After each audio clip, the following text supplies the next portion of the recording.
After doing FNAF for a year, I think it's time for a breath of fresh air, you know?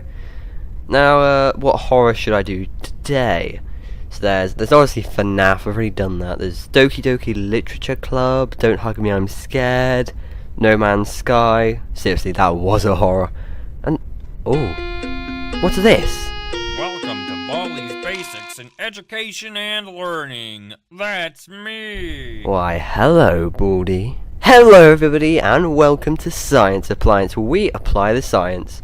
Now, if you've been sitting at home with an iPhone 1 at the bottom of the Mediterranean Ocean for the past month, you've probably never heard of Baldi's Basics in Education and Learning, and I don't blame you for it. What looks like a nice old Windows 95 style educational first-person game is actually better described as the best, worst horror game since Windows 95. The principle of the game is that you come back to school as soon as it's over, because your friend left all of his note booze in school. If you don't get them for him, he will be late for eating practice. Yes, eating practice. What's that? Oh God, no, I'm not thinking of it like that. No. When you get a notebook, you have to answer 3 of Baldi's questions correctly to get a prize and to get one step further towards leaving the school. But hold on there! Get a question wrong and the teacher, Baldi, will chase you around with a ruler ready to smack you round the head with it. Well, okay. Doesn't seem that hard, right? I mean, just get all 21 questions right and then you'll be fine. However, the third question of the last 6 books yeah, they're a bit glitchy. Yeah, this is probably what calculus looks like to some people, but the truth is calculus is easier than this because there is no real answer to the problem. This game basically forces you to get questions wrong.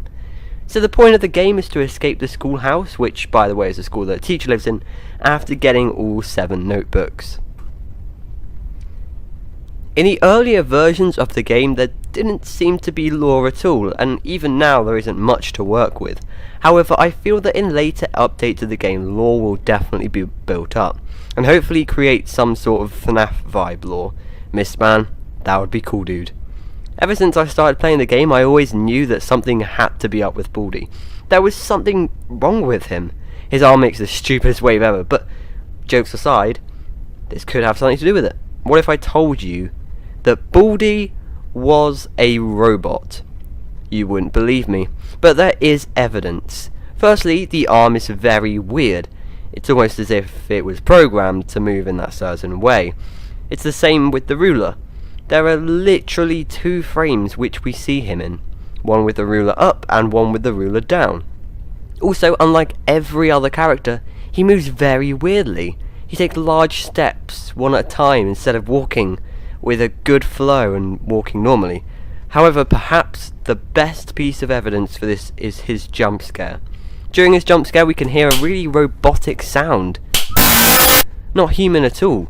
It sounds like somebody has touched Baldi in the wrong place. God, that sounded sexual.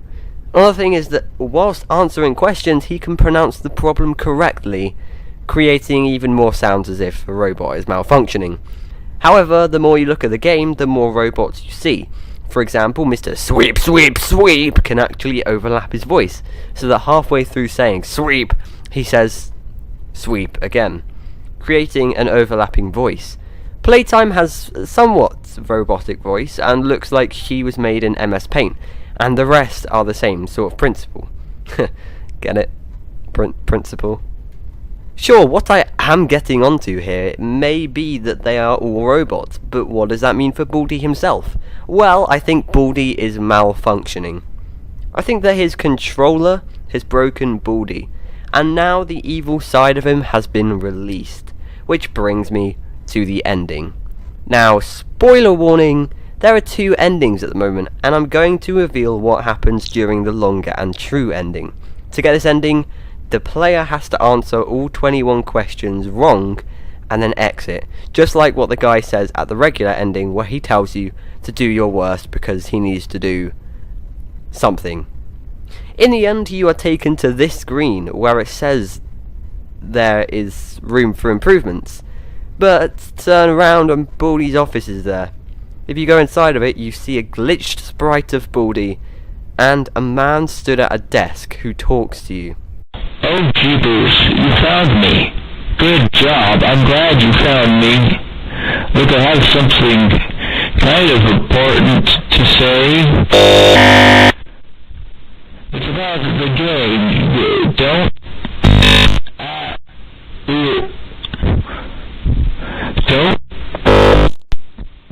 just... This is probably looking pretty ridiculous. Don't tell anyone about this game. Don't bring attention to yourself. Destroy the game. Destroy the game before it's too late. What I'm saying is get out of this while you still can.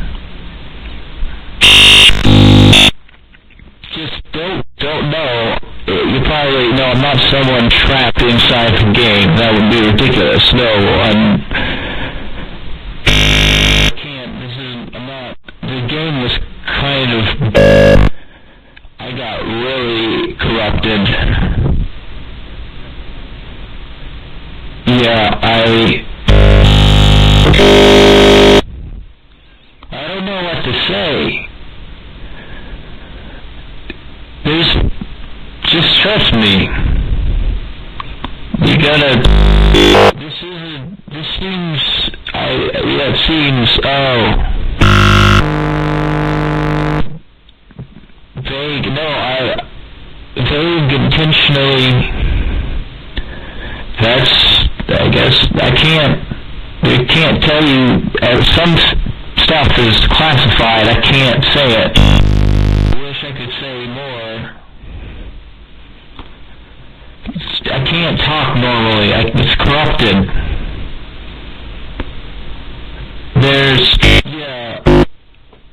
Just close the program, destroy it, never come back.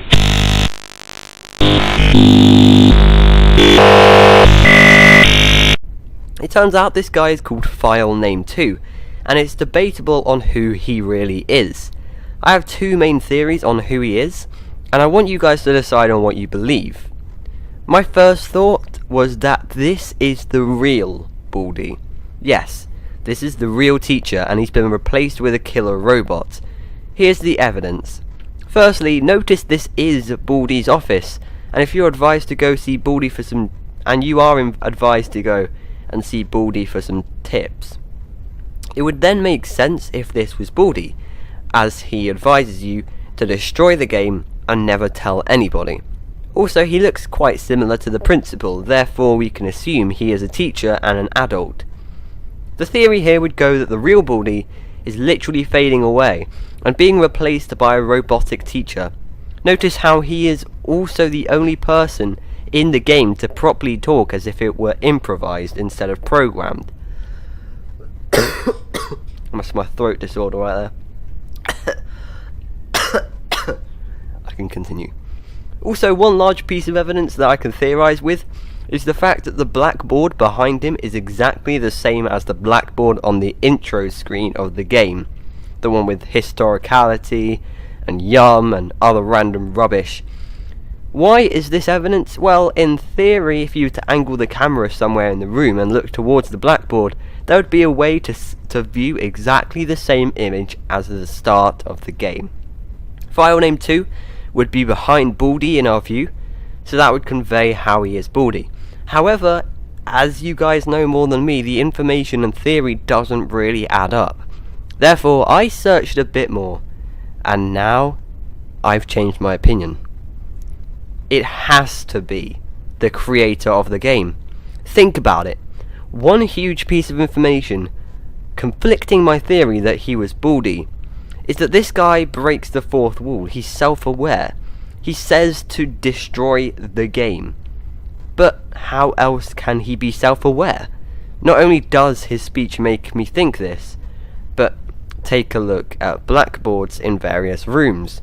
One of them says insert lore here, which could imply that the creator is working on adding in lore to the story, and that you find the creator who begins to talk about the lore. Another one says sorry, ran out of time to add more subjects. I'm like, okay, but now it would make more sense why even after an update it is still there. Sure, there are more irrelevant blackboards like math equals math to the power of math to the power of math, and even this one saying that saying that the world is big, class dismissed. They are just random. This one though is a drawing of Baldi, and it could actually be concept art for creating Baldi the robot. This man has built this game, shown by the drawing, the fact that everyone is a robot, the fact that playtime is an MS Paint drawing, the fact that he has the starting screen background behind him, as if he has built it for the intro of the game he has made. There is no story, but we are living the nightmare that the game creator has regretted making from the start. And that is his robot, Baldi.